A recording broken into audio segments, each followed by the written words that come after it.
Hello, good afternoon. Welcome everybody to our event today on transparency and trust.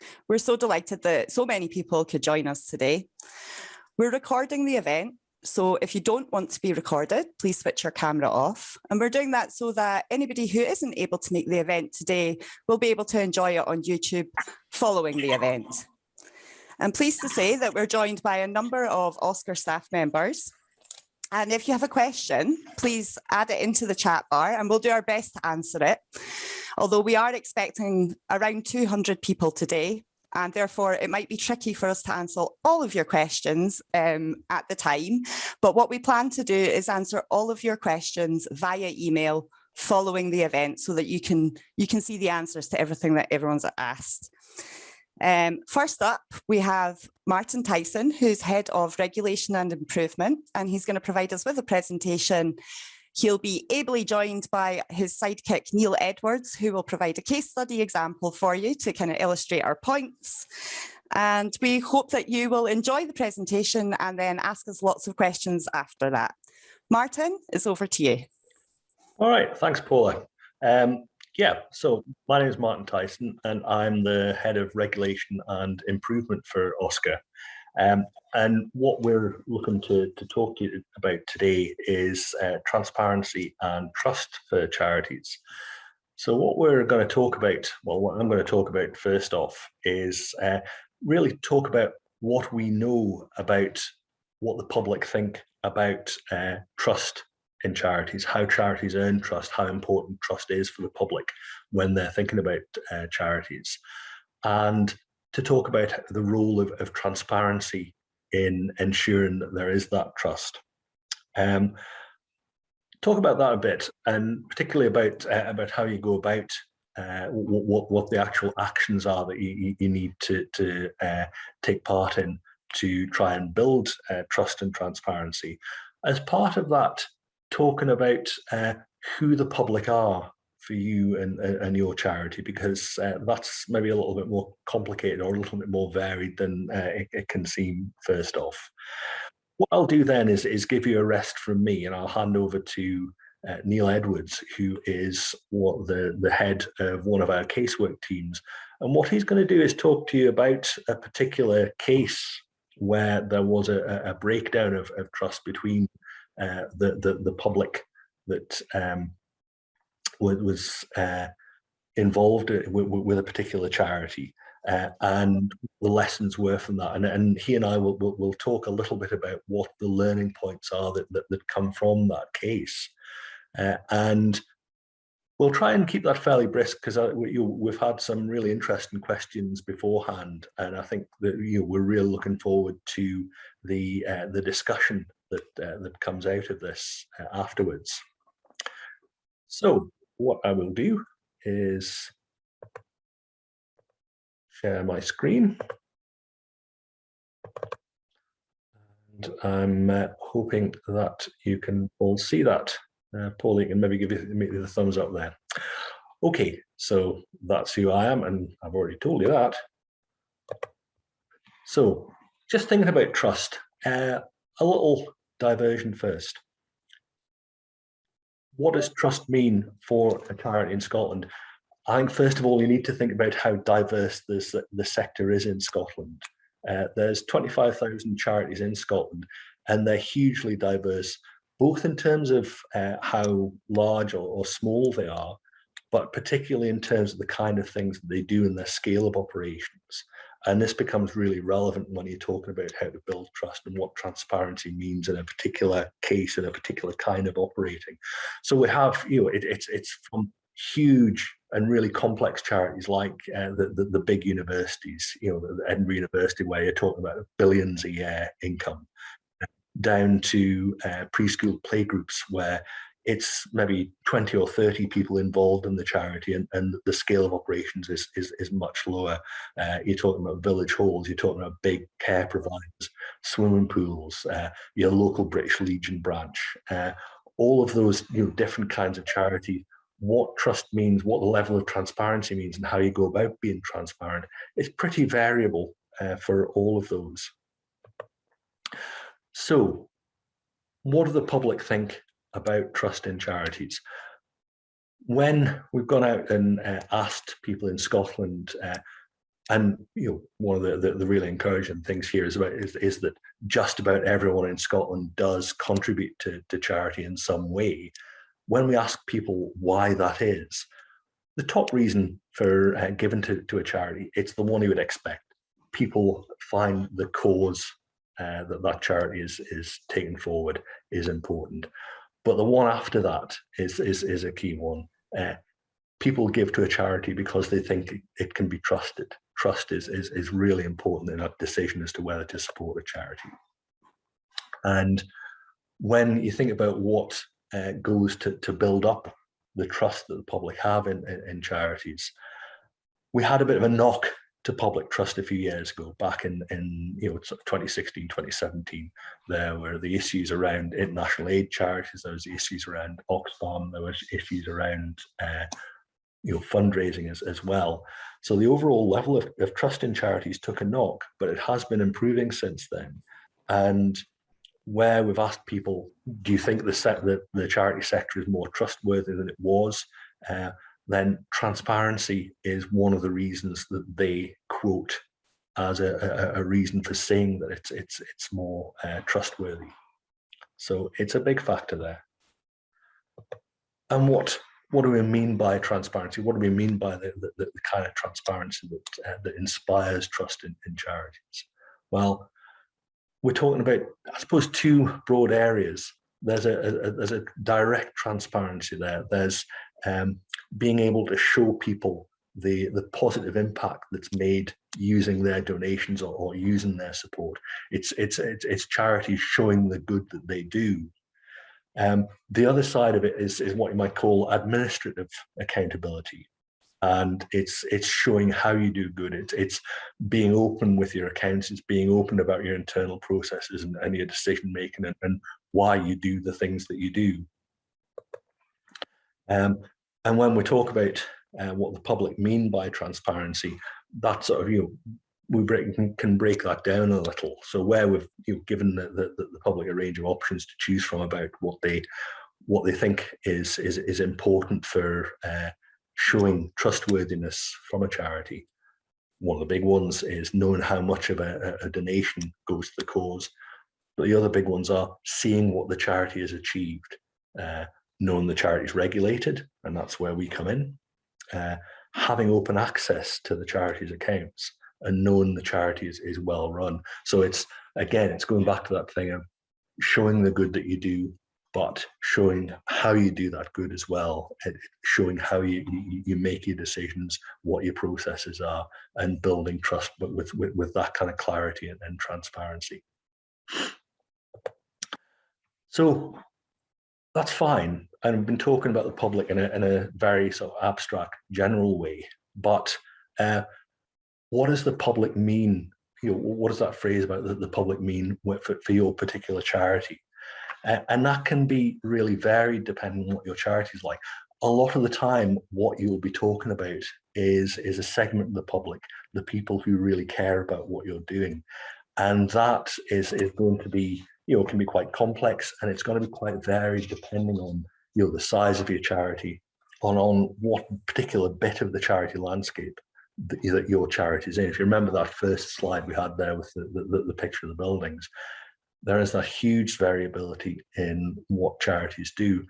And if you like, the interested public for any given charity is going to be pretty variable. So, it might be service users if you're a charity that directly impacts, provides services to people and has a direct impact like that. It might be your members. It might be the local community in your area, and I think that's just to sort of foreshadow what Neil was talking about. That's sort of very relevant for the case study. It might be a community of interest if your charity is set up to benefit or to help people, let's say, with a particular medical condition, or who have a particular interest, whether that's people with a disease, or whether it's people who run model railways or whatever it is. That might be the significant section of the public and the people that you will likely want to focus on when you're building transparency and building trust.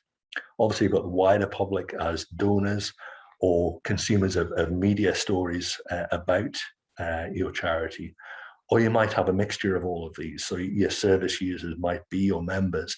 But what's really important here is to think about who it is that you need to build trust with, who it is that you need to think about when you're doing your messaging, when you're thinking about how to communicate about big decisions or about the plans that you have.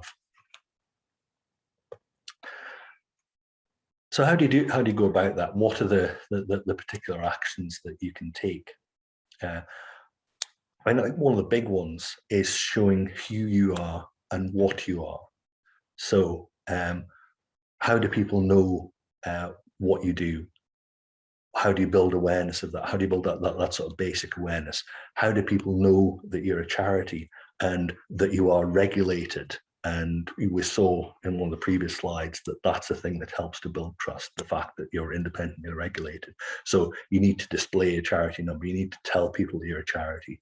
You need to give people that basic information about what you do. Thinking back to the other things that build trust, you need to communicate what it is you've done with the funding that you get, with the donations that you get, with grants, etc., etc.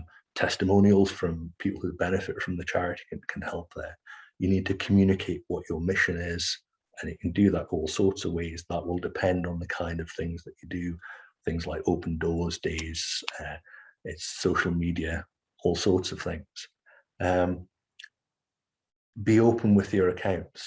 Let people see where the money's coming from, where it's going, what kind of situation you're in, and use your trustees annual report to let them know what kind of decisions that you're making and why you're doing the things that you want to do. We have a role in that. There are some very specific things where we can help. We are the people that register charities. We give out the charity numbers. We can help you with the logo that shows that you're regulated. We also we provide safeguards and checks and give public confidence in those safeguards and checks. And increasingly, we publish charity accounts on the Scottish Charity Register. And we know from the reaction to that, both in our surveys and in the recent consultations that Scottish Government has done on charity law, that making charity accounts open and easily accessible is a major contribution to making sure that people are able to trust charities.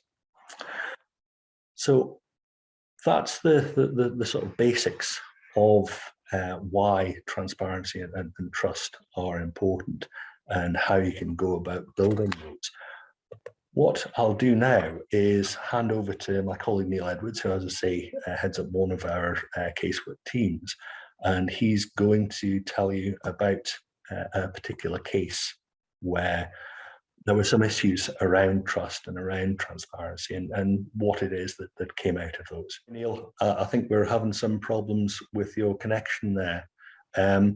What I'll maybe do, if you can have a quick look at that, I'll maybe just sort of take over there, and I'll start with the case study, and if you want to take over, let me know if your connection comes back up. Thanks. So yeah, the case study's about a landowning charity that did a community buyout of some land in a small community in the rural part of Scotland. It had a small membership of under 200 members. The charity's pretty much self-funded from its own charitable activities. Some of that is rental income from housing and commercial lets in the community. The charity also has trading subsidiaries, and they relate to renewable energy and tourism. So quite a complex setup there. The charity has some grant funding, and it's got an annual income of around £1 million. They've got a small board of trustees, and unsurprisingly, given the small size of the community, there are connected parties on the board. Now, none of those are paid. There's a few co-opted charity trustees on the board who aren't normally resident in the community, and that can sometimes be a good decision if the reason that those people are brought onto the board is to fill a skills gap. The charity also employs around 10 staff. So what happened? Since the original community buyout, which was many years ago, the charity trustees had engaged with the community and they'd allowed the members to vote on the material decisions that the charity made, the really big ones. However, in recent years, the current board took a decision that engagement with members would be withdrawn for most decisions, particularly financial and land use decisions. What that did was create a bit of discontent among some of the members, and the members, if you remember, essentially are the community. So that's the public as far as that charity is concerned. Some of them felt matters were reverting to the way things worked when the land had been in private ownership, before the charity had been set up. So decisions were made in relation to their community and the land, but they had no input. And what you got to remember is this is a very small community. The numbers of members who were discontented were quite small, about around 20% of the membership, but it was significant. The interesting thing here is that the charity trustees were sticking to their governing document that allowed them discretion in relation to when the members got involved in decision making. However, some members felt the lack of community engagement wasn't in the spirit of the community buyout, and actually lack of community engagement isn't good practice, and there's now a good practice programme from the Scottish Land Commission that deals with that, and we'll come back to that. So what you had there was quite long-standing discontent among the members of the community. So several members made an approach to the press, and there was subsequent press reports talking about the discontent in the community. And in the eyes of the trustees, there were some factually incorrect statements going around relating to the charity. So subsequently, one of the charity trustees took an individual decision to respond to those press reports, to try and correct and address what they felt were apparently incorrect statements. But because there was maybe some quite sensationalized statements in the media after that, that backfired, and it caused even more damage to the standing of the charity in the community, and it heightened the discontent and the friction between some members and the board of trustees. So we were made aware from members and the charity trustees about the situation, and obviously about the sort of numerous negative media reports about the charity. We wrote to them in relation to their trustee duties, and advised them that negative media coverage can cause reputational damage for any business, but for charities where they're reliant on grant funding or public donations, it can be devastating. It can't just affect their ability to raise funds, but it can have an impact on their ability to attract high quality staff, and also forge the partnerships with funders and other agencies. And that damage can lead to a loss of trust, in addition to what had already taken place. We suggested to them that if the negative media coverage did continue, that they might wish to seek advice on the kind of underlying issues. And we advised them to think about considering better ways to engage with their members and also with the wider public. And we signposted them to the guidance that we have on social media fundamentals. It's called Ready, Set, Go. So thinking back on this, what were the issues that led to that damage to the charity? Ultimately, the trigger that resulted in those initial sort of media reports that were instigated by members, it was a lack of community engagement by the charity trustees with its members. I think the second thing was the charity trustees' decision to let those feelings of discontent, which was by a significant percentage of members, it let them go unresolved, and especially in a small community, that thinking that you're going to ignore an issue and it'll go away, that isn't the plan. Thirdly, there was a decision by the trustees to approach the media without proper guidance or really getting advice on how to handle that kind of attention.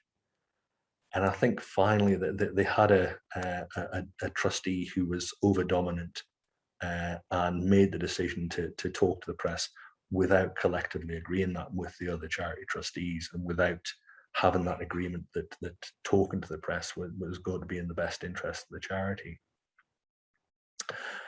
So that's all a bit negative, but let's think about what the charity could have done differently to prevent that initial spark turning into a bonfire. I think one of the key things would have been to basically engage with the community. Particularly in a members-based organisation, it's good practice to engage with the members who will normally have important voting rights in their constitution. As I said before, the Scottish Land Commission has produced a set of good practice protocols about community engagement and about land ownership by charities, and those are underpinned by a statement by Scottish Government. And what those set a vision for is for high standards and transparency of land ownership and community engagement in decisions about land. So I think one of the underpinning things there is that point I was making at the beginning. It's really important to think about what trust and transparency means in the context of your charity. So in this case, you were talking about a charity that was dealing with living and working in a small community and had particular duties in terms of the land that it was managing on behalf of that community. And there are particular requirements coming out of that, and you've got to think about the particular requirements for your charity. Here, it is important for the charity trustees to use any online tools to engage effectively with the community, whether that's social media, their website, and it's about communicating how and why difficult decisions got made, and also what they were planning for the future. It would have always also been really helpful for the trustees as a whole, as a collective, to think about how to deal really promptly with that growing discontent among that significant percentage of the members. If there were, if that didn't work, if they failed to progress it that way, then they might have thought about getting into the realm of mediation and getting outside mediators to come in. And actually, in this case, that's where the trustees went. They looked to mediation in the end. Another thing to really keep in mind, and this is a general thing for charity trustees, it's collective responsibility. All the charity trustees are collectively responsible for the charities, and it's not okay for one trustee to make a sort of lone ranger decision to go and speak to the press. That would, if there had been a collective decision, they could have thought it through properly and reflected on the fact that, did they have the expertise to go and do that in this case? And I think we would all say to charity trustees, where they're unsure or they lack a specific skill, then always seek the appropriate advice. I think that's the end of the case study. I think you're probably getting sick of looking at slides, so I'll maybe bring you back to my face if that's acceptable at all. Neil, is there anything that I've missed there? Is there anything you'd want to sort of pop in there? I've tried plan C now. Can you hear me now? Yes, I can. Yes. It's the headphones. They are obviously on their way out. No, I think you've pretty much covered it all. No, that was pretty much as I would have thought of it. Great stuff. Okay, I mean, just to think about, to try and sort of generalize that and think about some of the sort of general points there. What we're really talking about is how the charity trustees can show that they're acting in the interest of the charity, how they can act with care and diligence in that way. And the big thing here, and almost in fair weather or foul, whether things are going well or whether you have the kind of issues that came out in the case study, communication is absolutely key. It's about building and keeping that relationship with your public, your membership, your community, your beneficiaries, your donors, your funders. It's letting them know what you're there for, letting them know what you're doing, but also what you're not doing. And so one big thing that, for instance, that some charities did very successfully during the pandemic and the lockdown. A lot of charities had to go into cold storage, had to suspend some of what they were doing, or stop working altogether. But there were some charities who were very good at using social media and other things to say, look, we've stopped for the moment, but we're still here. We will be back. And it's it's about maintaining the relationship, maintaining the trust, being clear about what you're doing, trying to give people an early heads up on what's happening. It's about explaining the tough decisions, and that was very, very much relevant in this case.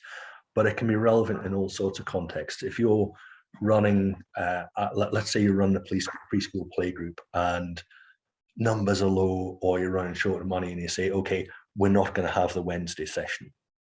That's going to be a big deal in the lives of the parents and the kids who are coming along to that playgroup. It might not be a decision you have much choice over. It might be the difference between the charity being financially viable and not being viable. It's a tough decision, and it's one for the charity trustees to make. But you need to explain it. You need to communicate. You need to try and take the public with you. You can try and take the people who are affected by it with you, and let them know you've thought it through properly. Your decision process has been a good one. Even if they're still unhappy, they know why you've done the thing that you've done. And I think, obviously one of the big things coming out of the case study, think about the charity's reputation when you're using the media or social media.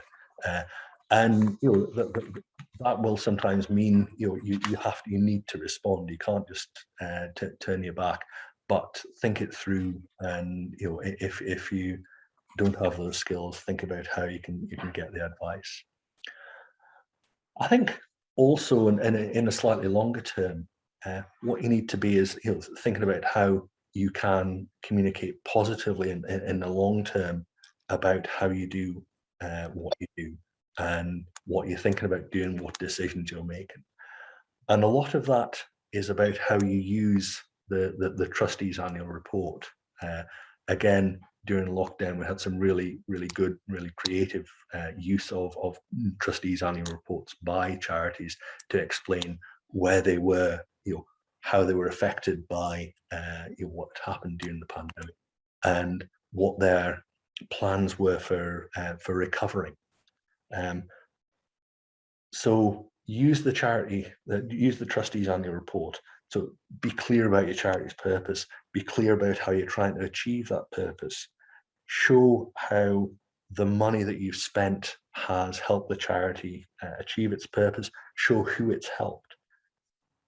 And that's great. Celebrate the things that you've achieved. But in terms of getting and maintaining trust, be honest when it hasn't worked out. In the long term, that will be really valuable in building an honest, clear relationship with the people that are important to the activity of your charities. Talk about the big decisions that you've made. Talk about the big decisions that you're going to make or going to have to make. And especially if those are challenging. Again, celebrate the good things. Use testimonials from beneficiaries, and we're seeing some really good things, particularly in terms of use of social media and video about that. Talk about your future plans and aspirations, but again, talk about the challenges, because the way that you get trust is by giving the whole picture.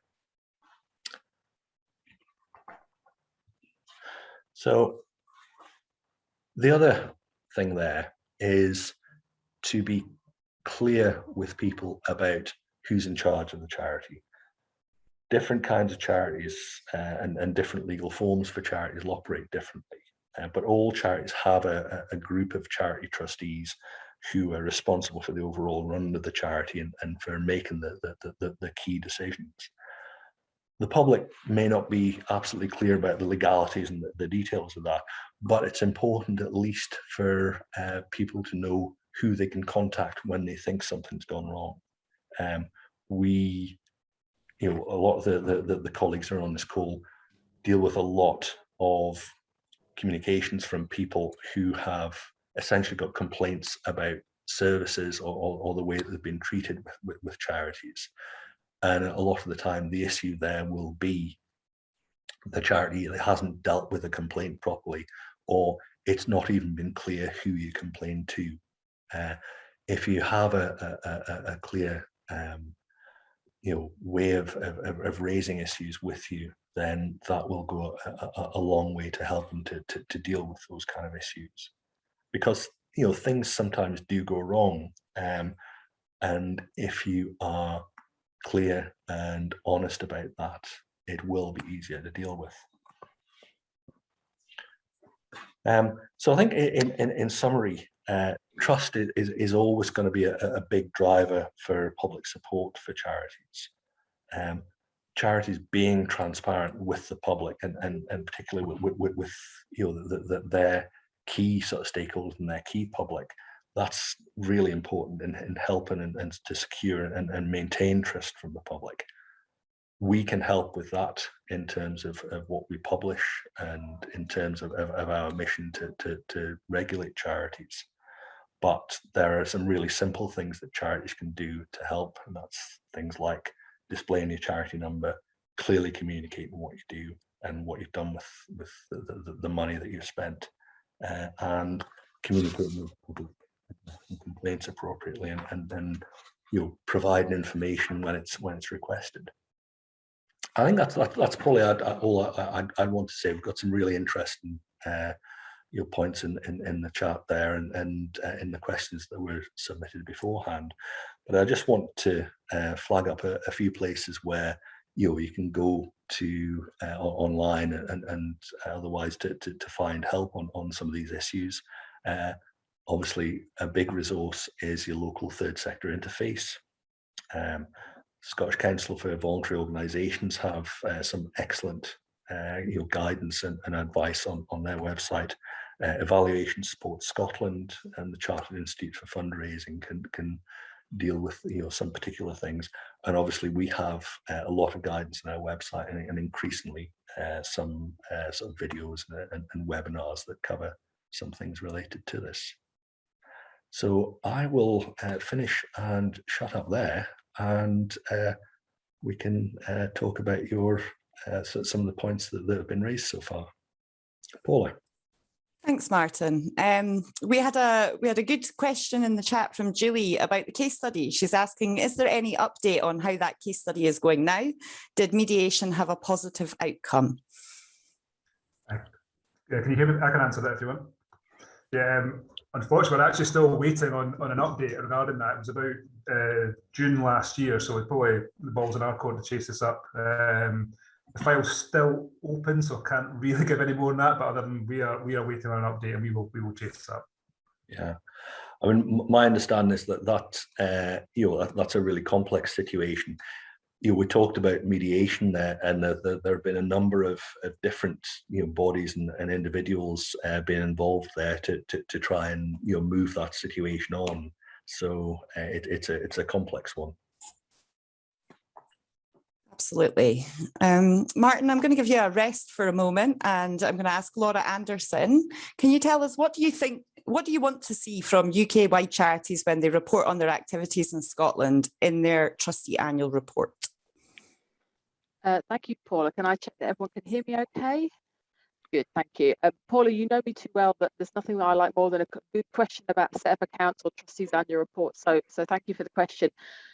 From charities that are operating right across the UK, what we like to see is a really good, well-rounded reflection about all the different activities that the charities engaged in, whether they be in England, Wales, Scotland, wherever they are. So the aim really is to tell the story about what the charity is actually doing and the difference that it's making to beneficiaries.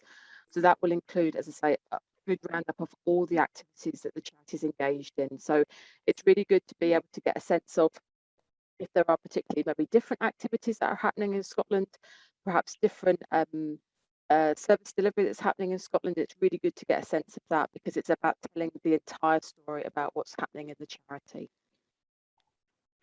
Great, thanks very much, Laura. Another practical question around minute taking. When there is a lot of discussion over one point, how much detail should one include? Martin, can you help us out with that one? Yeah, that's a really interesting one, and it's one that can cause a lot of dispute in itself. I think from our point of view as a regulator, if we're having to look at this, what we would like to see, and I think what there is a sort of, it's good practice to show, is the nature of the discussion.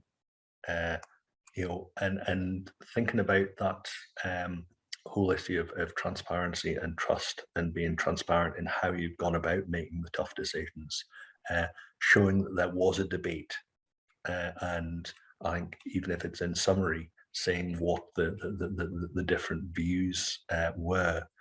You can get some interesting situations here. You can get the situation where someone is has a really serious dissent, and wants that recorded, and that I think is also good practice. But once the decision's made, then collective responsibility kicks in, and it's the responsibility of all charity trustees, including the person who's expressed that dissent, to stick with that decision. So I would say a minute needs to be a true record. It needs to give an honest representation of the process that's got to that decision. That's what we'd look to see. Okay, well, what does that mean in terms of the kind of balance between being open but also respecting privacy? Yeah, that's the tricky bit, and maybe colleagues will have a view on this in terms of some cases that they've dealt with. So you've got a balance there between charity trustees feeling they can express themselves and say what they need to say without feeling inhibited by the way it's going to be recorded. So I think that different charities will have different styles of taking minutes, and that will depend on the scale of the charity and their sort of practices in general. But I would go back to the point there that the minute needs to be an accurate representation of what went on in the meeting and what the decision process has been. So if there are key points in the debate that's led up to a decision, I think they ought to be reflected. Okay. One of the other questions that we had in advance of the meeting, Laura, I'm going to give this one to you. We've had to suspend grant giving as a result of a lack of income due to COVID, and we plan to boost our funds through the provision of a chargeable service. We already manage and deliver grant funding on behalf of another company. Should we be publicising our plans on our website or newsletters, etc.? think that's a really good question, actually, and it's probably a situation that maybe quite a few organisations have found themselves in. And I think actually the answer to this comes fundamentally back to a lot of what Martin spoke about in his presentation earlier, which is about the importance of being really open and really honest about what is going on in the charity, so that those that have an interest in the work of your charity, or maybe the idea of perhaps volunteering or donating to your charity, can properly understand what's actually going on both now and maybe what is going to change in the future. So I think it probably is a good thing to publicise and to be clear about, so that whoever's engaging with your charity for whatever reason has got a really clear understanding about how you're working at the moment and maybe how things are going to change in the future. Great, thanks, Laura. The next question kind of leads on to this, but I'm going to give it to you, Martin. Has COVID and the lack of face-to-face meetings made transparency more problematic? Yes, I think it has. Just practically, I think it's made a lot of the internal processes for charities, the process of having discussions and holding meetings. It's made them, they've had to happen in unaccustomed ways. There's had to be decision making about changes to governance. And I think all of those things, mean that there's more effort in terms of getting that messaging out and being transparent about it. On the other hand, there may be gains there, and we've had a certain amount of feedback that, for instance, where you have charity trustees or members who are sort of widely geographically distributed, you can get more attendance and more, if you like, more debate and more buy-in where a charity started holding its meetings and its discussions online. So there can be a gain there. It's a little bit of the feedback that we've had, but overall I think it makes it more challenging. I think people have had to find new ways of having the sort of underlying sort of good governance activity, and then unaccustomed ways of making sure that the message gets out about that. I think a lot of charities have responded really well, though, and I think particularly the challenge of changing and updating governing documents where they haven't allowed that. I think we've had a really good response to that, and it's been really heartening how charities large and small have responded to that and been very responsible about that. Super, thank you very much. We've had an interesting question from Gareth Morgan in the chat. Martin, I'm going to give this one to you as well, I'm afraid. All charities have a group of trustees who are responsible. Yes, of course, but so many problem cases are where there is confusion on who are the trustees or where most of the trustees are inactive. So I feel it's really urgent for OSCR to require details of all charity trustees as part of the annual return process. And I do hope that Scottish Government will swiftly implement the new Charities Bill to allow this to be published. Does OSCR agree? So we have, I think the first part of that there can be confusion where about who charity trustees are, and particularly that point about groups of or subsets of charity trustees being inactive. Yes, absolutely. That's a can be a very widespread issue. And I think most of the colleagues that are on this call will be sort of recognising that picture. We put forward a couple of proposals to Scottish Government about keeping and publishing a database of charity trustees, and I'm glad to say that the Scottish Government has consulted on those. Clearly we have a view on that, having put forward the proposals, and we're very much engaged with Scottish Government in terms of how those can be taken forward.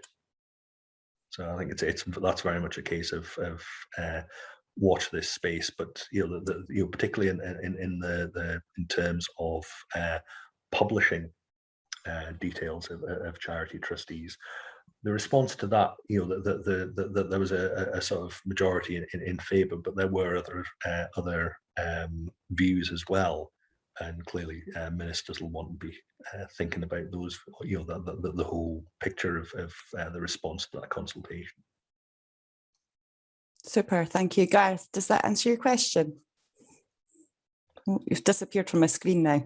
Sorry, yes, thank you very much. Can I just press Martin on the point though, that I think for OSCR to ask for the trustee details for your own internal use, you could do under your existing annual return powers. What do you think about that?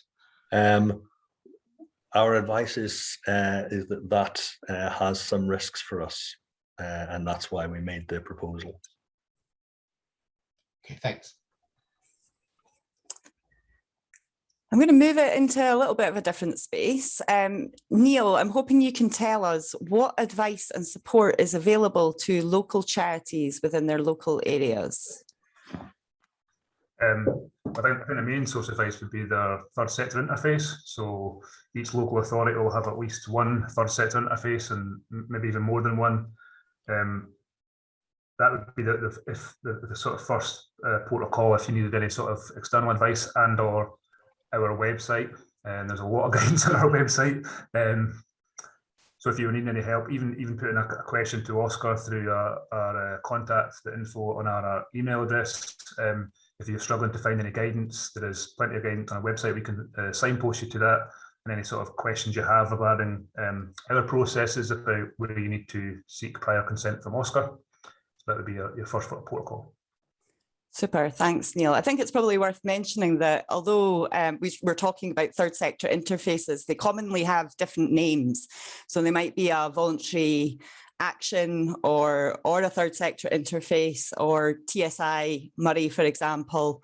But if you go onto the website tsi.scot, you will be able to find the one that is local to you. We've got about 10 minutes left, and I'm just wondering if there's any questions from the floor. If you're interested in asking a question, you can either put it into the chat or use your reaction button to put your hand up so that I can see you. So I'm just going to quickly scroll through and look for any hands that may be appearing.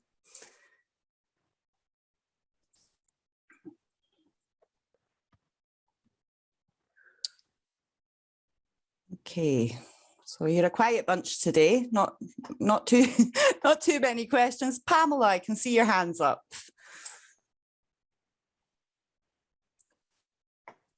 Can you find the unmute button? Pamela, I'm afraid you're still on mute at the moment. There should be a wee button. There we go. I was interested in the comment about if you had inactive directors and how OSCR might help in that direction. And I just thought it would be interesting to share my own experience, which is for our organisation, one of our standard agenda items is CPD development for directors. And a note is made, and it does occur to me that in the caring professions, you require a certain number of hours each year that is devoted to keeping your skills up.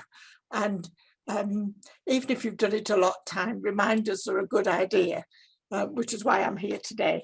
And it does occur to me that, sometimes we improve things because it becomes a requirement, like OSCR insists we do our format saying what have we done and where are we going, and that makes us reflect on it as well as producing the transparency. So it may be that in your producing your discussions with the Scottish Government that it might be good to include a recommendation that directors should undertake some amount of study each year, even if it's only to read things like the Nolan's 7 instructions on what it means to be a trustee, something like that. That's a really super point, Pamela. Thank you so much for raising it. I'm going to invite my colleague Carolammon, who is one of our team leaders in the high risk team, to just give her views on that.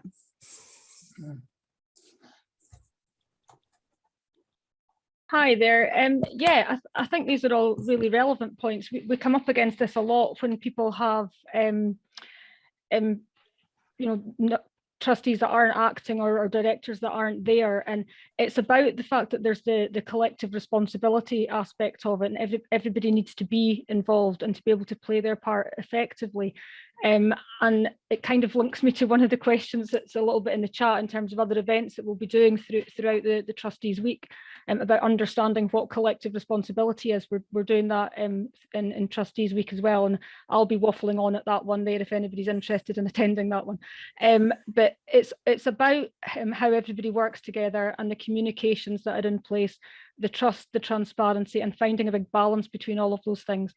But I think crucially understanding that you'll never get everybody to agree all of the time. And then back to that, the comments that we've had previously from Gareth, etc., about making sure the minutes are accurately recording what's happening so that it doesn't become a dispute, so that it actually becomes something that people can agree to disagree on sometimes. Does that respond okay? That's super. Thank you, Carol. Shirley, I noticed your hand was up. Do you have a question for us? Yes, it's partly been touched on by Carol and Martin in the case study, but it's that point of discretion when relationships are strained or people are at odds or the way forward is complex, where transparency may or may not be a good idea, especially if there's a kind of village atmosphere around where others will line up behind and start splitting the board into different factions. So I'm just intrigued about people's views, especially Oscar's, but others' views about how to make those kind of judgment calls about when internal dynamics are difficult, when to go public and when to actually keep it to yourselves until the way forward is clearer. It's an interesting question. Martin, I'd like you to touch on this, please. Yeah, and that point about judgment is the right one, and it touches on one of the questions that was raised before. It's about having the room for your charity trustees and anyone else who's involved in a decision, for instance, where members are involved in the decision, giving them the room to make that decision, without the inhibition of people looking over their shoulder that day. So you need that, but you need eventually to, particularly if it's been a controversial decision, it's going to have a big effect on the people that you work with and on your stakeholders. That you need to think about how you will communicate that. That doesn't necessarily mean communicate everything. It doesn't mean necessarily airing all the dirty laundry, and that's where that sort of decision about what to put in the minutes is relevant as well. But it's about showing how you got to that decision and showing that you made that decision responsibly. That's it's certainly if we're one of your stakeholders, and we are, then that's what we would look to see. But I think that's also what people will look to see if they're wanting to decide whether this is a charity they can support. In general, are they going about their business in the right way? And it is quite a fine judgment as to how to do that. And actually, in some ways, there'll be requirements there on you. In some cases, and community bodies is an example of that. In other cases, it'll be much more low level, but you need to balance those two things. Sorry, that was a bit rambly. Does that answer your point, Shirley? Yeah. Super. I thought I would just highlight, I'm going to just stick a link in the chat, which is about minute keeping, which was written by somebody who's on the call today, actually, Alistair Keating. I think it's worth a read, and it might be helpful in making judgment calls around these kind of areas. We've got 4 minutes left. So does anybody else have a question for any of the OSCR experts who are with us today?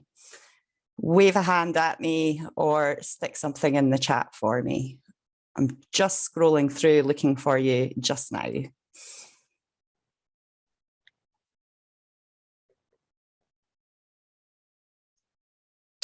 Okay.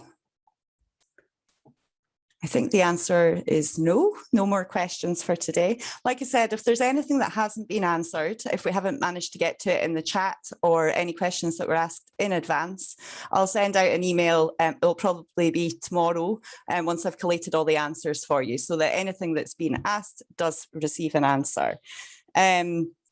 Julie's quite rightly pointed out that next week it is Trustee Speak. So this is a annual celebration of the great work, the fabulous work that charity trustees up and down the country do. And we will be providing some free events, some of them in partnership with the Scottish Governance Forum.